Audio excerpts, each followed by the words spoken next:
Welcome to 10 Talk, an offering of Center for Self-Care. This is Mark Balser.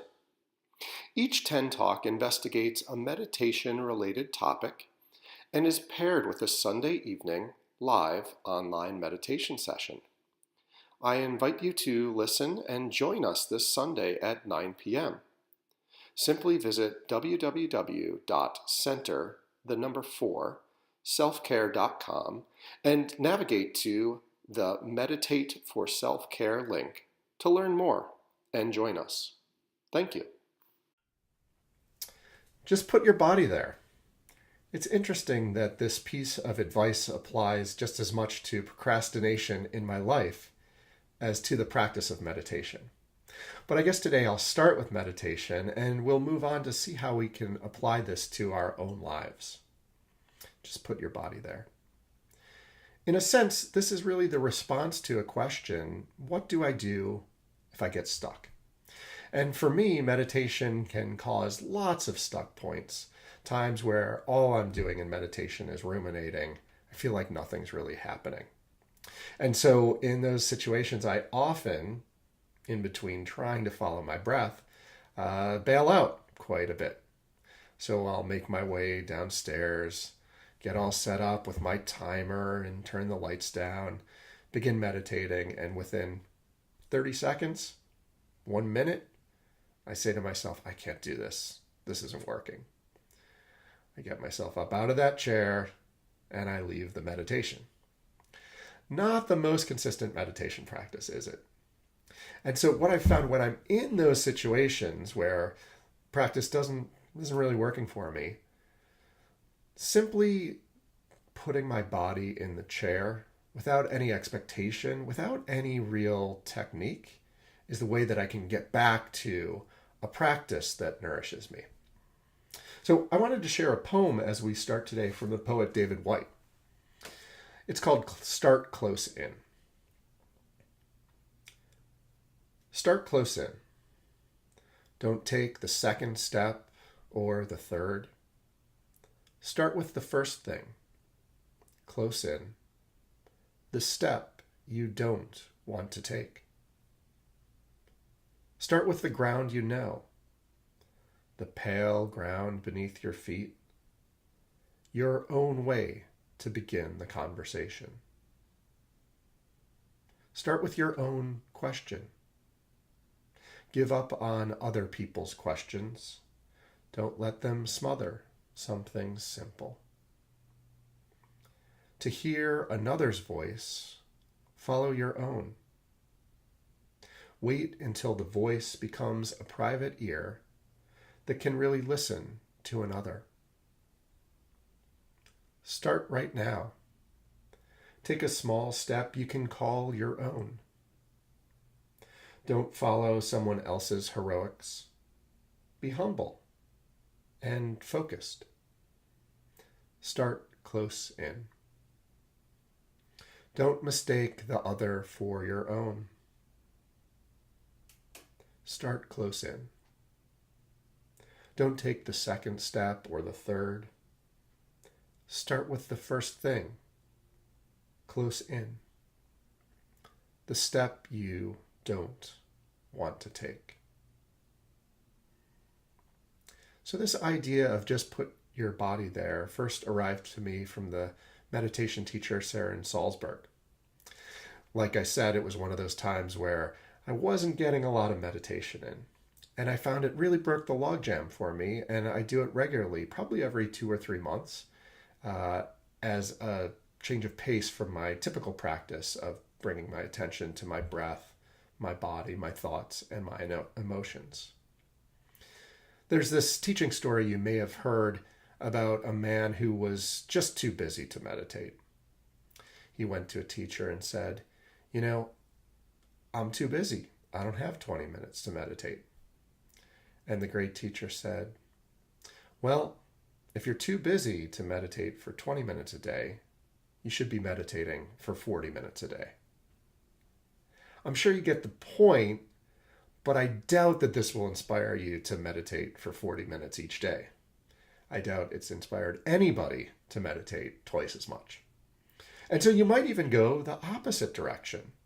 If you have a practice that's relatively regular of 10 or 20 minutes, perhaps drop that down to 5 or 10 when you're struggling to build off these small successes and get back to where you might want to be in the future.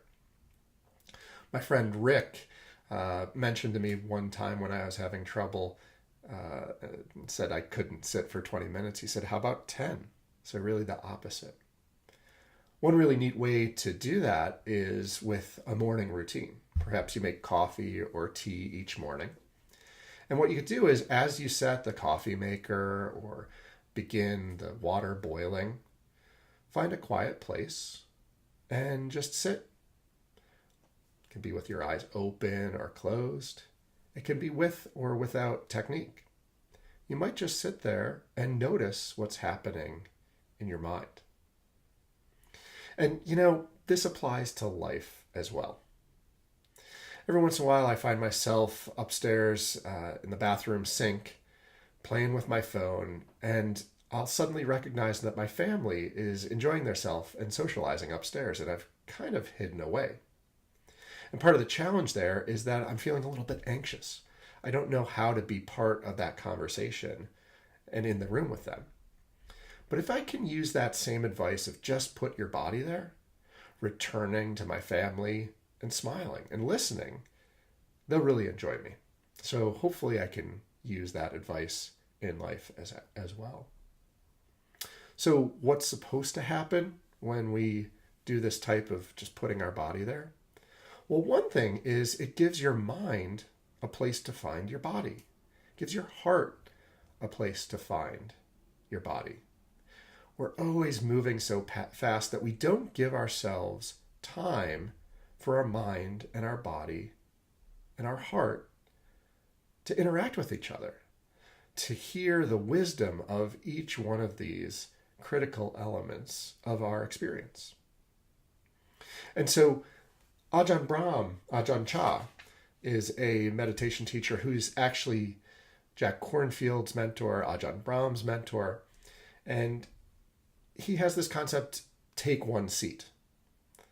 As a young monk growing up in Thailand, Cha was in very harsh conditions, an ascetic who relied on the courtesy of others for food, living in the jungle with all kinds of wildlife and dangers.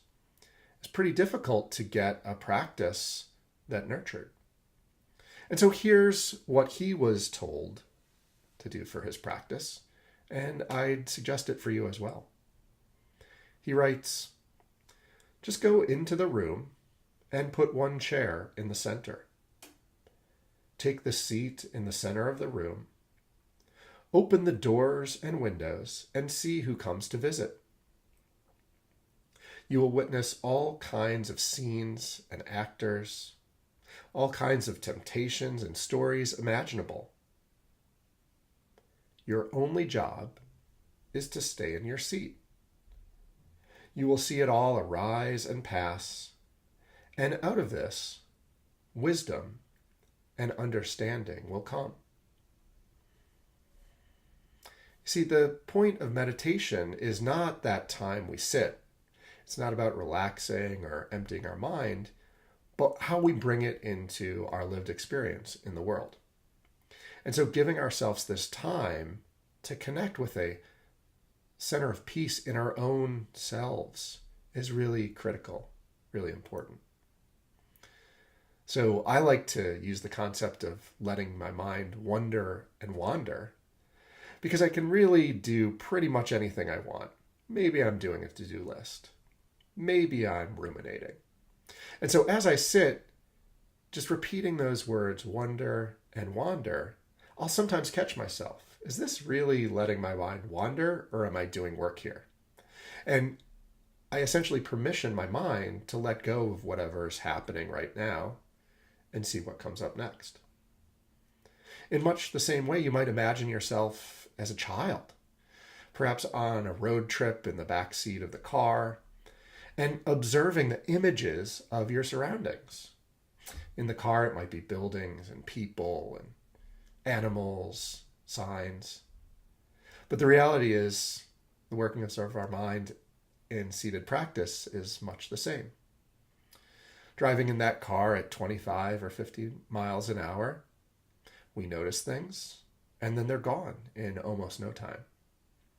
And we know from research that our emotions only last 30 to 60 seconds unless we feed them with thoughts. So you might try that imagery, or just letting your mind wander and wander. Just put your body there. So thank you for joining me today.